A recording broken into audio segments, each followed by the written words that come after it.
So recently, there's been a new white paper published by the government in changing renting agreements and how they work and the way what the expectations are of landlords moving forward, right? So the main kind of headers of this is the end of Section 21 eviction notices, so that's no fault evictions. I mean, you have to give a reason. Usually, the reasons that are going to be implemented moving forward will be things like I want to move a partner in, I want to sell up. So you'll be able to do that. You'll be able to kick people out for no reason. Changing like rental hikes to be only in line with certain amounts and only in certain periods, and also changing the base level of what is acceptable living arrangements in with regards to these properties, right? So hardly like the end of the world, right? Basic stuff like you can't just make people homeless because you want to, and you have to be able to provide a minimum standard of living for people who are living in the properties that you rent out. So this is hardly something that's a really kind of grand scale change with regards to the massively slanted market that the rental market is, which is incredibly in favor of landlords. So tiny bit of redress towards renters in this instance, right? And would you believe it? Landlords are pissing, shitting, and cumming their pants over it. They are absolutely seething, and I am drinking their tears. It is glorious. This is an article that was published in the Telegraph today. Hey, thank you for the subscription, Neelock. Much appreciated. Welcome to the No Justice stream. I do appreciate the support as always. So let's read this. Let's read this article was published in the Telegraph today. I don't know how I'm going to support my family. Oh, that's the wrong way around. How do I do that out? I don't know how I'll support my family. Landlords' retirement dreams in tatters. Hundreds of thousands of property investors will need to find an income from elsewhere. Oh no, poor landlords might have to get a job. Maybe if they'd considered cutting out Netflix and eating less avocado toast, they'd be able to weather the storm of incredibly minor changes to the ways in which rentals are going to be operating moving forward with the advent of this white paper. Let's read on. Hundreds of thousands of pension plans are at risk as the government's rental sector overhaul derails the buy-to-let business model, landlords have warned. Housing Secretary Michael Gove has announced sweeping reforms of the rental sector to boost tenants' rights. These include scrapping Section 21 evictions and getting rid of fixed-term tenancies. Two-fifths of England's landlords have invested in property to contribute to their pension, according to government's English Private Landlord Survey. Across the 1.5 million landlords, this means 600,000 people will see their retirement plans affected. This obviously in addition to the state pension, which is going up with retail pricing. They're going to get a 10% pension increase on top of their state pension that they're obviously already going to get. But for some reason, they think they're entitled for someone else to buy their pension for them, rather than you just set up a pension plan themselves with the seed money that they would otherwise have put into the buy-to-let mortgages. But I digress. Ben Cameron, 60, has now decided to sell his 30 buy-to-lets, a portfolio he had built to fund retirement. It's the final nail in the coffin. The government is derailing my pension plan. I have no idea what I will do to look after my family or where I'll go for security now. Yeah, his £1 million property empire that he desperately needs for his pension, right? It's not like the people who pay for the rents on those properties need pensions themselves. But unfortunately, oh, the poor little landlord who will have to sell his 30 houses that he's been able to scrounge and scrape away from tenants through the extortion of weaponizing their need to not be homeless over time. What what an absolute nightmare it must be for poor old Ben here in his property empire. For Mr. Cameron, the end of Section 21 and the move to rolling tenancies is key. One of the properties he had planned to keep was a house he lets to students. Without Section 21, he cannot guarantee the property will be available for incoming tenants for the next university term. Who cares? If there's people, if you don't need to evict them, then they're going to be still being paying rent. Your income stream is not affected by this. It just means the students who are coming in for the next year will have to look elsewhere, possibly at actual student housing provided by the university. So nobody's fucking complaining about. If tenants could leave after 2 months' notice, as under the new plans, he would also be able to find new tenants in the middle of an academic year. Then how would I look after myself? I could go bust. Oh no, what a shame. Never mind. We could possibly, I don't know, turn all of this student accommodation into a cooperative, right? Student rental cooperatives are really big in the United States. There are 4 or 5 UK cities with student-run housing cooperatives. It's almost like there's no need for a landlord in the student rental sector, and these could all be cooperative. They could all be run by the university. They could all be done through like a not-for-profit housing association, specifically for university students, which, by God, they have enough fucking, bills to pay, not with tuition fees, and, the living standard, and, with the cost of living they have to go through whilst they have no income, whilst spending time as full-time students, right? Like, I know people say, "Oh, just get a part-time job at university." You've not studied physics, mate. You've not studied maths. You've not studied things where you have to go to lectures fucking, 5 hours in the day, right? I understand that people who study English or whatever, they have a seminar, like 3 seminars and 2 lectures each week. But if you study something in STEM, you are tied to that university day in, day out, right? You can't just get a job to help pay you through things. So why the students have to pay through the nose for rent on top of their cost of living and their student fees at such exorbitant rates? I don't know why they would need to, when you could just have a proper, housing cooperative at the time, really. Intellectual toy project to recreate the natural way of landlords and serfs, right? Yeah, I was on Twitter and I saw a landlord going, "Huh, well, because of the cost of living crisis, I'm going to decide not to put up my rents. Hashtag not all landlords, I'm one of the good ones." I'm like, "Oh, the Lord hath deigned to have mercy on her serfs during the worst cost of living crisis since the 1950s, right? The problem that I helped cause, I'm going to mitigate in the most minor way possible." Anyway, I digress. Let's continue. The government's white paper that sets out the reforms includes plans to give landlords grounds for possession if they want to sell the property or move it themselves. It will also have new grounds for repossession in case of extreme rental arrears. But Charles Stevens of Sher Group Solicitors said court delays meant that scrapping Section 21 could cause major problems for landlords, even if they were guaranteed to eventually gain possession under these circumstances. "I recently served notice for rent arrears and then waited 8 weeks just to receive a hearing date.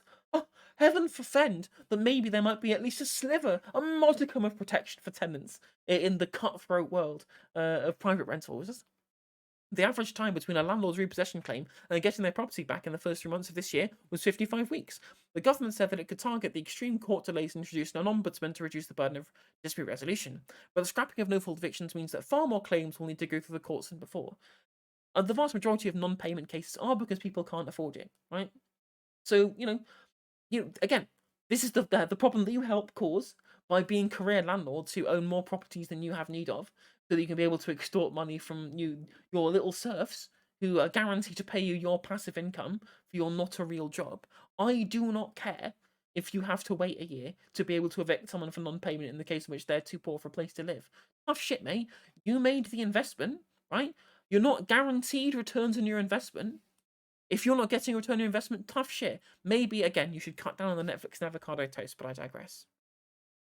Max Armstrong of Northeast Property Development, a buy-to-let specialist, said the measures followed by the years of policy changes have made buy-to-let less profitable and came alongside forthcoming minimum energy performance certificate targets that could cost land up to £10,000 per property. Oh no! Minimum standards of places to live? How horrifying! The tenants should be allowed the basic necessities of life on someone else's dime. How horrendous that people should have a basic standard of living.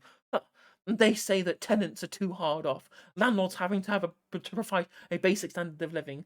What an absolute disaster. The horror, indeed, boy meets many.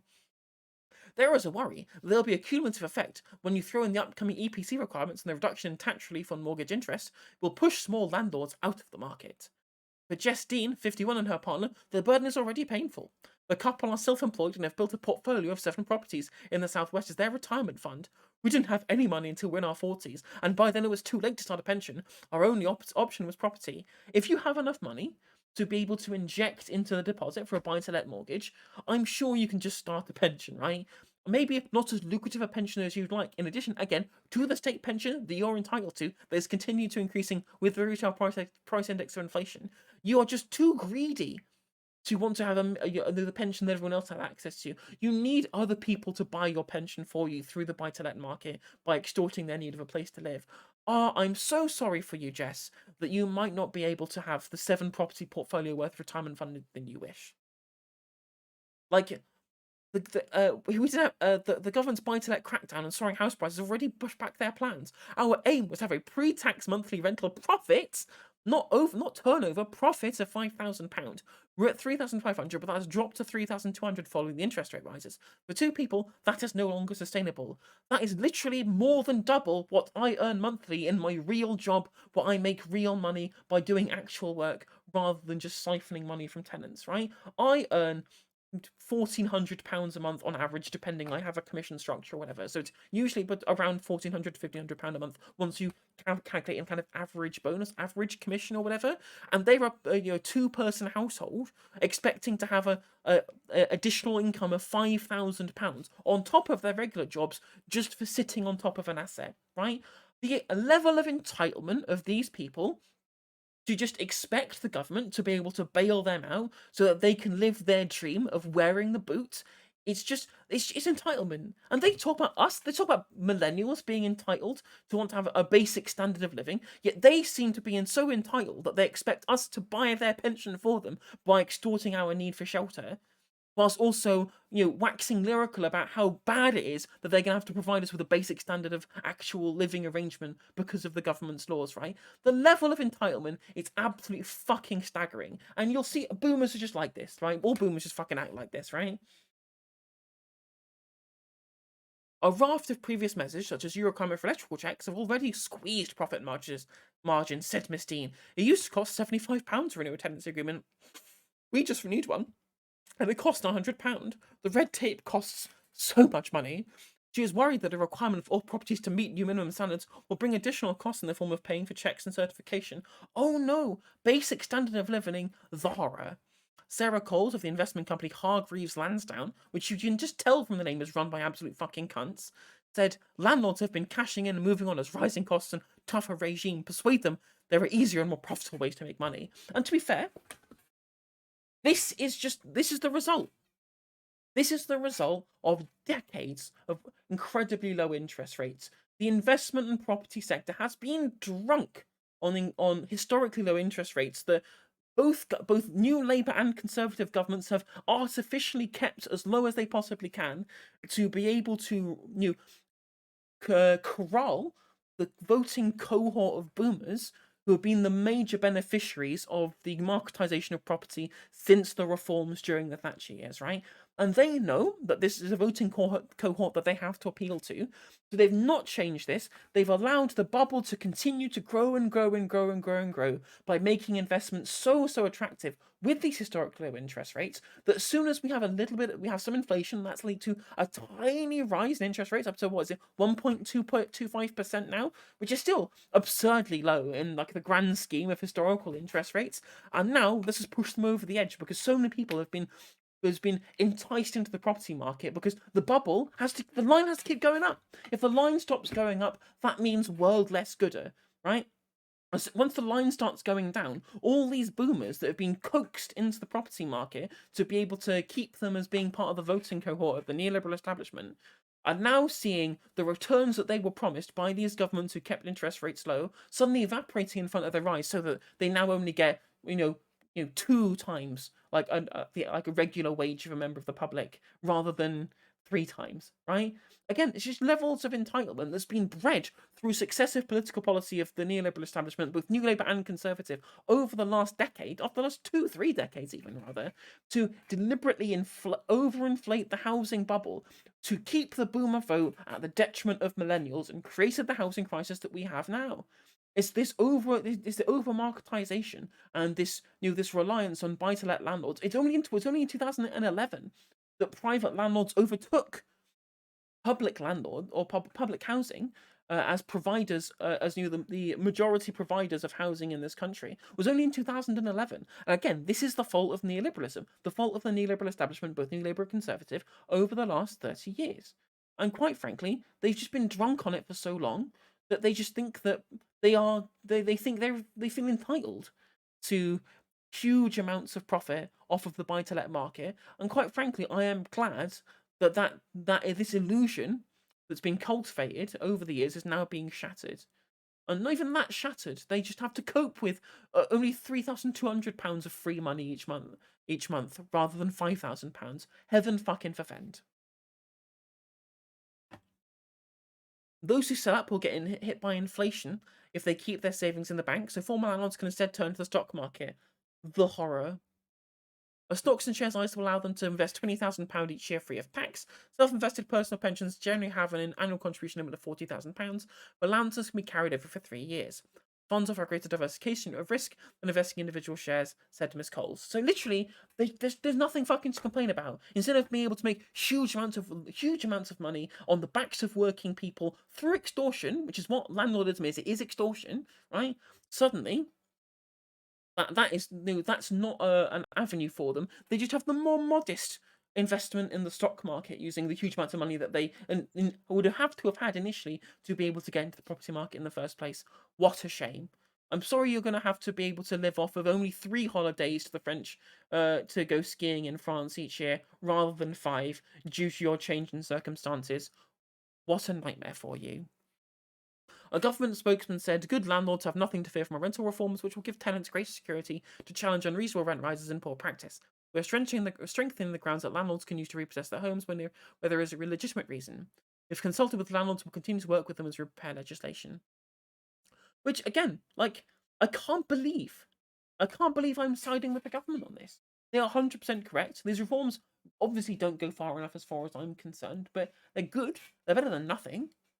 It's been something that's been clearly needed for an incredibly long time, considering the precariousness of rents and the ways in which they're kind of rising into the stratosphere, so unaffordable.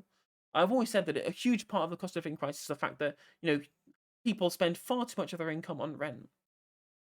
Average rent in the UK is around about £600, which is the same cost as what you'd pay for a week's holiday in fucking Portugal, right? All the boomers coming down to us saying, "Oh, well, when I was your age, I never went on posh foreign holidays." I'm like, yeah, but your rent didn't cost as much as the fucking holidays. If you wanted to ask me, would you like to have cheap holidays and expensive rent, or expensive holidays and cheap rent? I will take the second option every single day of the week. Obviously, not as much of an issue for me now as I am. I am indeed a homeowner, but a homeowner for myself. I do not intend on expanding my property portfolio. I have no need of additional houses because I will not be able to live in it. Right? That's the use value of a house, is somewhere to live.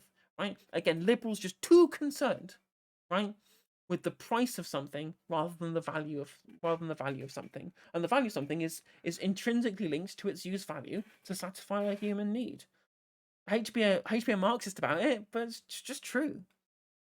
And them getting a real fucking kick in the teeth by saying that, you have to be able to make things habitable for human existence, whilst also not being able to throw people out on the street for no reason at all. Good. Quite frankly, I drink your tears, upset landlords. It's your own fault for essentially buying into the government propaganda that has forced you to be in this position in the first place. So, tough shit, mate. As I think this little clip really does summarize everything. Checking the bank balance after selling 30 buy-to-lets in the most lucrative property market in British history. I've got nothing left. I've got nothing left.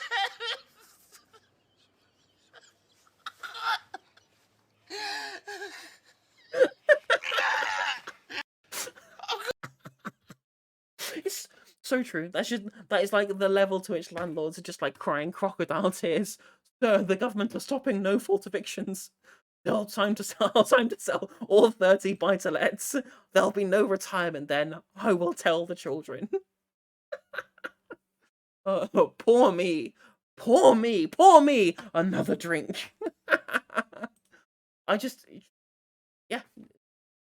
I just literally, as this guy in my reply says, roughly equal to a 55k salary that they get off their £3,200 a year, £3,200 a month, on their 7 rental properties.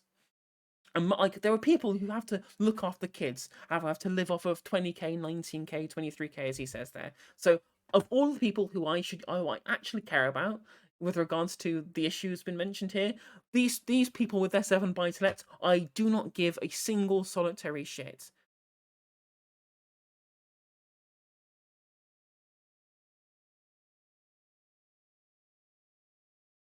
But yeah, since when was 40 too late to start a pension? Like, they've got 27 years to be able to build up a pension until they want to retire. But I think the issue is that people are assuming in the replies here that these people just want a normal pension when really they're just greedy fuckers who want an incredibly lucrative pension like all of the other boomers got with their defined benefit pensions that allow them to just fucking splurge on private school for their kids and multiple foreign holidays a year. Like, sorry, you might have to drink Carver instead of champagne this year. I know that breaks your fucking heart, but boo hoo, I don't care. And again, the pension issue is just incredibly fucking stupid. Like, because the people who you are extorting to be able to create your pension, what are they going to have to do for pensions themselves, right? Why do you have a natural right to be able to get someone else to buy your pension for you? Again, just because you own assets yourself at the expense of their own pension. Like, it's so entitled. I think that's really what we take away from articles like this, is that these people are entitled. I remember when the white paper first dropped, the Telegraph did another article about it, and the replies were full of people going, "This is the World Economic Forum. You will own nothing and be happy." When no, it's you won't own 7 houses. You'll own one. Like, and again, that's nothing to do with the World Economic Forum, but you can see how the World Economic Forum has kind of been the bugbear of like a bunch of middle class people who expected the American dream at the expense of the working class and are now being told that there's going to be at least somewhat. It's going to be somewhat stymied by, basic human dignity being respected by governmental policy, and then throwing their toys out the pram that they're not allowed to be the boot. That's basically it. And then the World Economic Forum get blamed for some reason, even though they're just massive corporate, like a worldwide chamber of commerce for huge corporations. Like, they're not evil. I mean, they are evil, but they're not like deliberately being evil. They're just working within the material conditions of corporations under capitalism. Like, come on, it's really not difficult. But the amount at which the middle classes, especially the boom middle classes, just feel so entitled to be able to have an incredibly lucrative retirement, incredibly lucrative existence off the back of the people who are below them. It's just this entitlement has been entirely engendered through governmental policy for far too long, and they talk about us being entitled for not cancelling Netflix and avocado toast to be able to get our own mortgage. And I'm like, well, no, how about you cancel your own Netflix and your own, yeah, and you downgrade from champagne to Carver so that we can actually get on the property ladder ourselves. Like, again, it's just crazy entitlement. But again, middle classes do be like that, and they've been like that for ages. But it is what it is. Anyway, thank you very much for watching, you future YouTube viewers. If you did enjoy the video, please consider liking and subscribing. You can follow my other socials there and in the description. And if you click the bell, it'll notify you when I go live, and will also notify you when I upload segments from my Twitch streams too. Thank you very much, and I'll see you on the next one.